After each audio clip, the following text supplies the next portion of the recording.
मुख्तसर करे। नहीं जी मुख्तसर मैं अपनी बात करूंगा। जिन पार्टी लीडरान का जो डिस्कस नहीं होने चाहिए केस जी अपने चेयरमैन का, ठीक है, किया है, उन्हीं की हुकूमत ने किया है। जरा थोड़ा सा सर नीचे करके चला करें। तो नालायक, एक तो करेला ऊपर से नीम चढ़ा। कल रात को हुआ। मुख्तसर करे। नहीं जी मुख्तसर मैं अपनी बात करूंगा पूरी। जी जी, तो पूरी बात करेंगे। आपने सर देखो, आप एक तो यहाँ पे कोर्ट के मसले जो है, जिन पार्टी लीडरान का जो केसेस है अदालतों में, वो तो जो अदालतों में वो डिस्कस नहीं होने चाहिए ना। कौन सा केस जी? ये जो मैंने तो कोई केस जो आपने अपने चेयरमैन का इनकी इस तरह, मैं तो एक सियासी जमात के केस का बात नहीं कर रहा हूं। मैं तो कह रहा हूं कि उन पे जो केसेस बनाए हैं वो सियासी केस, ठीक है। अब जो है, जो मैं बात वापस आना चाहता हूं, बाद में जजेस की बात भी होगी, और जिस तरह से कि मैं समझता हूं कि कल रात को हुआ, हम उसकी पुरजोर मजम्मत करते हैं। हम समझते हैं, और मैं समझता हूं कि इस प्रोटेस्ट में, इस कंडेमनेशन में अगर हमारे साथी जो ट्रेजरी में इस वक्त बैठे हैं वो शरीक नहीं होते, तो इसका मतलब यह है कि वो इसको इंडोर्स करते हैं, जो कि किया है, उन्हीं की हुकूमत ने किया है। इन्हीं के हुकूमत ने ये किया। अभी वो तावीलें मुख्तलिफ किस्म की देंगे कि जी कागज यूं थे, कागज वो थे, ये यूं था, ये वो था। लेकिन आपको फिर रात की तारीखें में क्यों करना पड़ा? आपने आज से 2 साल 3 साल पहले क्यों नहीं किया? आपने अभी करना था भाई। आप एक बैसाखियों पे चलने वाली हुकूमत हो, आप फॉर्म 47 की हुकूमत हो। जरा थोड़ा सा सर नीचे करके चला करें। इस किस्म की एक तो नालायक, और ऊपर से जो है, जिसे कहते हैं ना कि एक तो करेला ऊपर से नीम चढ़ा, ये इस तरह का जो तासुर है कि अगर तो ये इस तरह से, इस तरह के माहौल में मेरा नहीं ख्याल है कि सियासी अदम इस्तेकाम आ सकता है। डिप्टी चेयरमैन साहब, आपको ये देखना होगा कि इस मुल्क के बड़े गंभीर मसाइल हैं, और इस किस्म की हरकतों में, जिससे कि पहले हमारे इंफॉर्मेशन सेक्रेटरी पे एक हमला किया गया, कातलाना हमला किया गया, उसकी आज तक हमें खबर नहीं है। इतना सा छोटा शहर है, कैमराज हैं, वीडियोस हैं, सब कुछ है, लेकिन उसके बारे में कोई नहीं है। हमने कहा भी था कि हाउस को बताएं कि जी उस पर क्या पेशरफ्त हुई है। नंबर 2, आप जो है, ये जो हमारे उस पर हमला हुआ है कल रात हमारे सेंट्रल ऑफिस पे, भाई पाकिस्तान की सबसे बड़ी सियासी जमात के दफ्तर पे हमला हुआ है, तो आप अपने आप को सियासी कहने पे फख्र महसूस करेंगे? ये सियासत है, ये सियासत है। अगर ये सियासत है तो फिर हम तो सियासत को छोड़ने को तैयार हैं, क्योंकि हमारा काम ये नहीं है।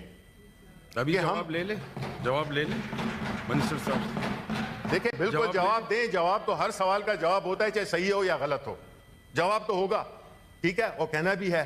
लेकिन मैं ये चाहूंगा कि हम जो है तो उस पे शदीद वो करते हैं, और हम डिमांड करते हैं कि हमारे जो गिरफ्तार, इस कल रात को जो गिरफ्तार किए गए हैं, उनको भी रिहा किया जाए, आमिर मुगल को और बाकी जो उनके साथी थे। बहुत शुक्रिया जी। आजम नज़ीर तारड़ साहब, बहुत शुक्रिया जी। मैं पहले तो इनके दफ्तर के बारे में मुनासिब समझें तो जो मैंने हकायक लिए हैं CDA से, CDA ने शहर की जो सारा नज़्म ज़ब्त है वो एक किसी कायदे कानून के तहत रखना है, और ना सिर्फ CDA का ये अपना फ़ैसला था, बल्कि इसी ऐवान बाला की जो स्टैंडिंग कमेटी इंटीरियर की, जिसके चेयरमैन मोहसिन अजीज़ साहब थे, सेनेटर मोहसिन अजीज़ मेरे भाई, मैं ख़ुद उसका रुकन रहा हूँ, उन्होंने अपनी कमेटी मीटिंग में CDA को कहा कि आप तजावज़ात के बारे में अपना काम तेज़ करें। शहर में जगह जगह पे तजावज़ात हैं। वो कैंपेन शुरू करवाई गई। पहला नोटिस जो है इनको वो 2020 में दिया गया, जब इनकी अपनी हुकूमत थी, अपने ही दफ्तर की बाबत। फिर वो नोटिस रिपीट होते रहे। ज़ाहिर है वो क्लाउट होता है गवर्नमेंट का, जिसकी वजह से वो नोटिस शायद कागज़ों में ही रह गए। पिछले साल दोबारा इन्हें याद दहानी कराई गई कि आपने 2 फ्लोर जो हैं बग़ैर नक्शे के, बग़ैर मंजूरी के उस पर बना रखे हैं, और उसके साथ साथ आपने पब्लिक एरिया के अंदर कंटेनर्स भी लगा रखे हैं और पार्किंग शेड भी बना रखे हैं। आप इन्हें रिमूव करें। बारहा ये नोटिस रिपीट हुए 6-6 माह के फ़र्क से, 3-3 माह के फ़र्क से। आखिरी नोटिस जो है वो फाइनल अपॉर्चुनिटी के लिए इन्हें 10 मई को दिया गया अभी सर, और वो पूरा एक पलंदा है जो कि बारहा CDA का अमला इनको कहता रहा कि जी आप ये तजावज़ात हैं, ये मंजूरी के बगैर बनाई गई हैं।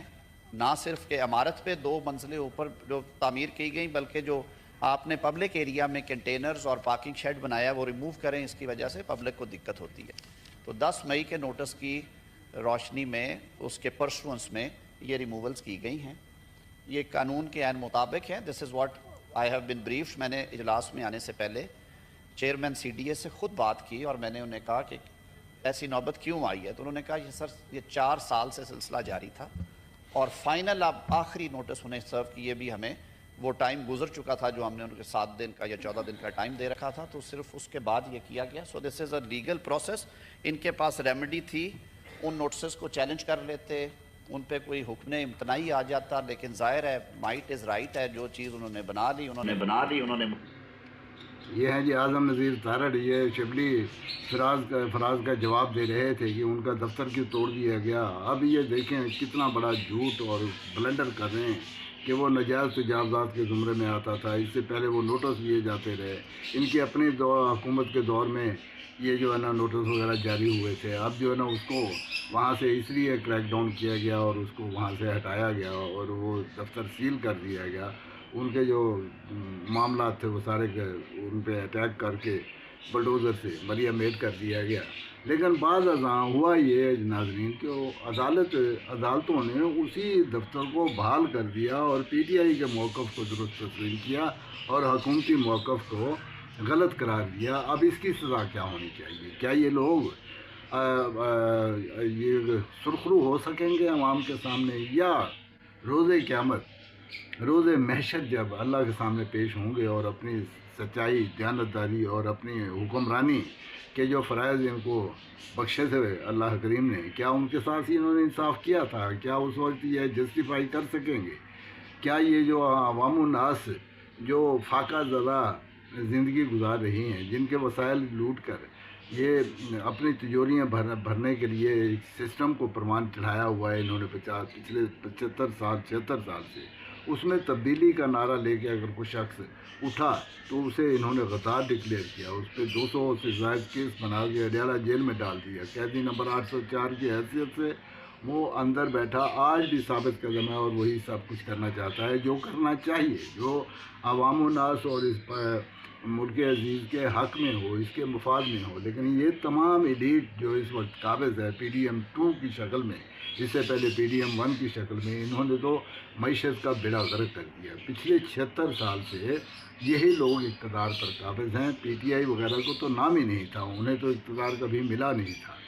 یہ ساری ذمہ داری انہی کی بنتی ہے، جس کا رزلٹ بھی یہ نکلا کہ اب یہ برملا کہتے ہیں ڈنکے کی چوٹ پہ سارے ادارے بھیجنے پڑیں گے، سب کچھ پرائیویٹائز کرنا پڑے گا. وہ ایئرپورٹ ہوں، وہ موٹر ویز ہوں، وہ ریلوے ہو، پی آئی ہو، وابڈا ہے، سب کچھ بیچنا پڑے گا. لیکن یہ کیوں؟ کس کی پالیسیوں کا نتیجہ ہے؟ اقتدار میں تو یہی لوگ رہے تھے. یہ تو قومی مجرم ڈکلیئر ہونی چاہیے. پاکستان 5 ارب کی آبادی میں گھرا ہوا ملک، اس کے ارد گرد جتنے بھی ممالک ہیں ان کے ہاں تو سرکار